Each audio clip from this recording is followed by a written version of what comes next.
Welcome back to the Red Wings Report with Strings and Pucks. This is Jeremy Laura.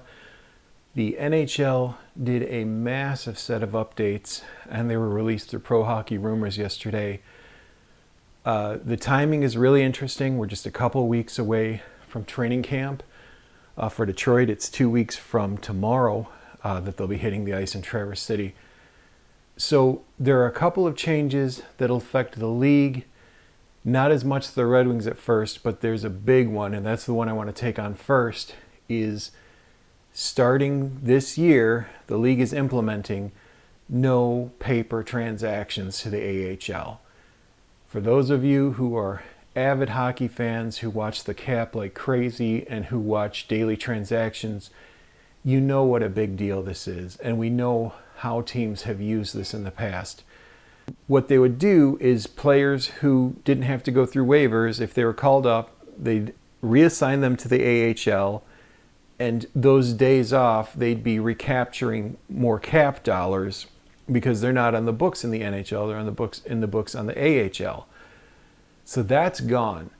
So teams who are dancing super close to the cap ceiling now have to deal with the reality that they can't just reassign their AHL call-ups.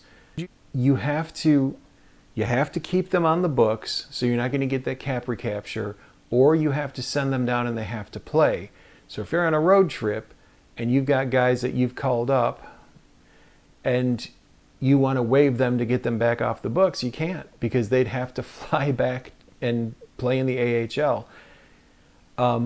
What I think is happening and why this was done now, because this links in with another issue. So no more paper transactions. You can't just waive someone, say they're waived when they never left. They have to play a game in the AHL. Huge change that's going to affect pretty much every team in the league. This goes hand in hand, in my opinion, with the new LTIR rule. Let me read you what was said. So this is specifically about the postseason. It says, prior to each playoff game, teams will need to submit their roster of dressed players, not including scratches or injuries, to the league. The combined cap hit of that roster, plus any dead cap space like buyouts or retained salaries, must be at or under the preceding regular season's upper limit. Now stop right there. So you can't ice $120 million payroll, right, in the playoffs now. This would have affected last year's playoffs, who you can put on the ice, because teams were getting in those high-priced players on those LTIR dollars. To me, they really hit this because it's not a set figure going into the playoffs. It's going to be recalculated at each game. So let's say you did bring someone in and then somebody's ready. You still can't ice a team that's over the cap limit, and you can't have dead cap space included in that. So they're really tallying everything. This is going to put a lot of teams in a pinch because, and I'll go back to Florida. I don't want to pick on them. They're the champs, and it's an easier thing to point out. They're over the cap, right? Tkachuk's going to go to LTIR, but you're expecting to have him back this year. So the team, it looked like, was going to be forced to trade Evan Rodriguez to get those dollars off of the cap. But they're going to retain him for obvious reasons. If you don't have Tkachuk to start the year, you can go ahead and, have Rodriguez. And then if Tkachuk just doesn't happen to get better until after the trade deadline, you keep the whole band together, right? Now it doesn't look like that's going to be possible. So this may not affect what Florida does today, but during the season, as Tkachuk gets ready, now there's no incentive to leave him on IR for a second longer than he needs to be. And he's a player that you want. Plus, what's the bad look? He's going to want to be part of the Olympics. So he'd have to be cleared to play in Florida to be able to go participate in the Olympics, or, that'd be a horrible look. So this may force Florida to make moves now or soon that they weren't really ready to make or wanted to make at all. For other teams that are playing this cap game, whether it's recapture, whether it's LTIR, all of a sudden, those plans of, well, this is a player that you could possibly keep rested up until the trade deadline, bring in someone like last year. Seth Jones was a major piece that was moved, and he's a difference maker. If you can get him into your organization and he doesn't have to be your number one defenseman, I mean, that was a huge, huge ad. Brad Marchand was a huge ad last year for Florida. So between no more paper transactions, no more that daily juggle, and you guys, most of you remember this. So now you can't pretend to send someone to the AHL. They have to really go and play a game. Now you can't play the LTIR game at the end of the season. Those two things are going to have a dramatic effect on the league almost immediately. And I think the reason we're seeing it now is there are teams that know they have to make a move but are holding out until the beginning of the season, where other teams are like, you're only able to do this because the rules are kind of letting you do this. I think there were enough GMs up in arms about teams well over the cap in the playoffs that they forced this through. I also have to wonder if Bettman's coming departure has a lot to do with someone being willing to step in and do this. As Bettman did not like to rock the boat with the owners, and this is going to rock the boat for a few people. CHL transfer agreement. Okay, so this is now being implemented for this year. Unfortunately, Detroit doesn't really get to benefit from this one like they'd like to, and here's what I mean.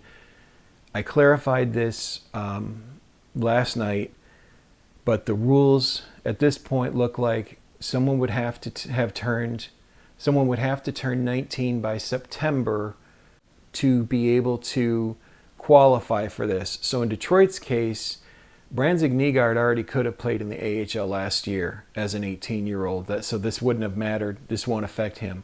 But Carter Bear, he's got a November birthday. If Carter Bear had just been willing to be born in September, of course I'm joking, then Detroit could immediately use this to put Bear in the AHL, that's where they wanted Brandon Nygaard last year. Nygaard said, no, I'm NHL or I'm going overseas. We can talk about that more another time. But Carter Bear, I guarantee if he'd had the opportunity, he'd rather play in the AHL than the CHL. So unfortunately, Detroit can't use this, but teams across the league with a 19-year-old that was slated for the CHL or considering college, because there's been a few now leaving the CHL for the NCAA, any teams that had that player, they can assign one 19-year-old to the AHL, bypassing the current transfer agreement, but it's only one per team.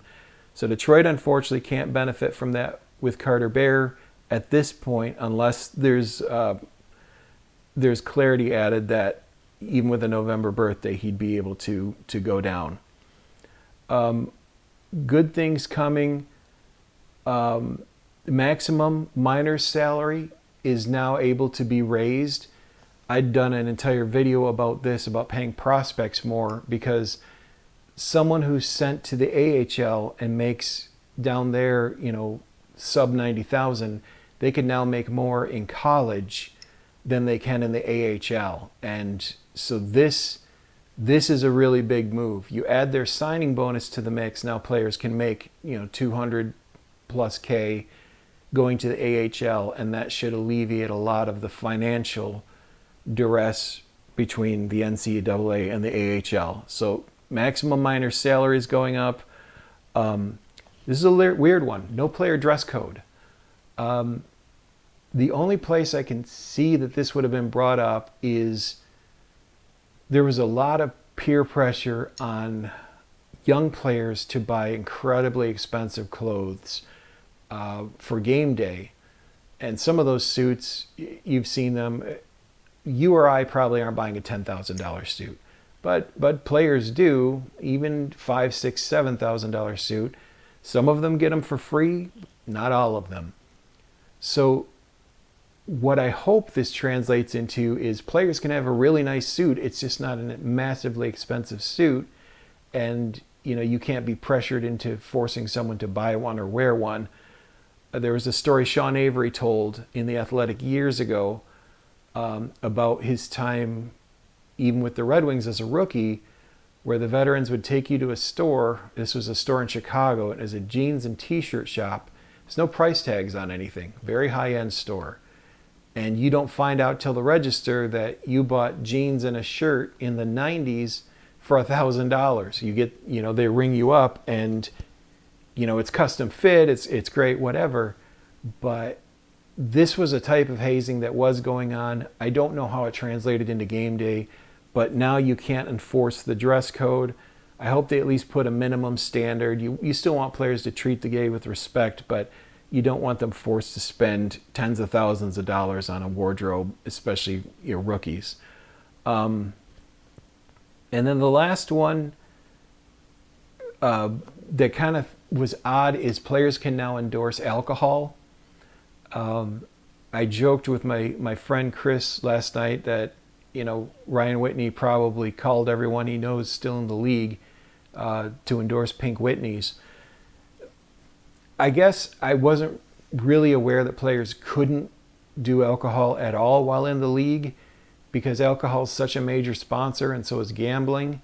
Ironically, alcoholism and gambling are two of the biggest problems players seem to run into. So, make of that what you will. They can now endorse alcohol. The one upside of this would be a team where ownership is linked to that industry. So the Montreal Canadiens have an interest in the beer industry, right? You could now just have players take pictures for your calendar or your ad material and give rookies a big bonus. Here's $50,000 for the ad shoot you did. This is money in the players' pockets. I'm not in love with more alcohol advertisements with players in them, but especially on teams where they're linked directly to someone with an advertising budget for this. Again, you talk about cost of living in Canada, the difference in taxes. Now those players may be able to get, an extra $50,000, $60,000 in their pockets for doing a quick ad shoot or something, or just honestly, all you have to do is wear a ball cap with the logo, anything, and now those players can do better for themselves that way. So, make of that what you will. Next year, mandatory neck protection is going to start in. It sounds like it's grandfathered, but with some of the scary neck cuts we've seen worldwide, not as much in the NHL, they're now enforcing neck protection. And the maximum rights for players now expire 4 years across the board. So remember, it's different if a player went to the CHL or went to Europe or went to college, how quickly your rights expired after drafting them. Now it's 4 years for everyone except for Russian players. Right now, and I have to think it's in part just because they can't communicate with Russian players the same way, you own those rights indefinitely after drafting. So, like Buchelnikov, I'm a little concerned that the Red Wings haven't signed him yet, but they still have his rights. If he wants to play in the NHL, he's going to have to play for the Red Wings, kind of thing. So those are the major changes that were announced and that when they'll be implemented. The biggest ones: no paper transactions to the AHL, no more sparing your cap the day after a game by sending someone to the AHL when they didn't go there. They have to play a game. Look for the impact this will have on teams having to waive players that they didn't want to put on waivers because a call-up is outplaying everyone. Casper last year for Detroit. Let's say Danielson gets called up. He starts outplaying people and puts Kopp or Confer in a position where they're going to be a scratch. You'd have to waive that player. Now, you can't just, or you have to send Danielson back and he has to play a game, and the AHL schedule is very different. There's bigger gaps between games a lot of times. This is kind of exciting because I have a feeling we're going to see a lot of trades being made that are now going to be forced due to the LTIR rule changes and no paper transactions. That was such a joke anyway. It was abused every single day of the season. Let me know what you think. Who's going to benefit from this? Who's going to be hurt? Capped out teams with injuries or with AHL players that are outperforming people on their roster, they're going to feel the pinch because they can't just waive them the next day after a game day and get those cap dollars back. Anyway, thanks for tuning in. As more things happen, I'll keep you updated. I'll talk to you soon.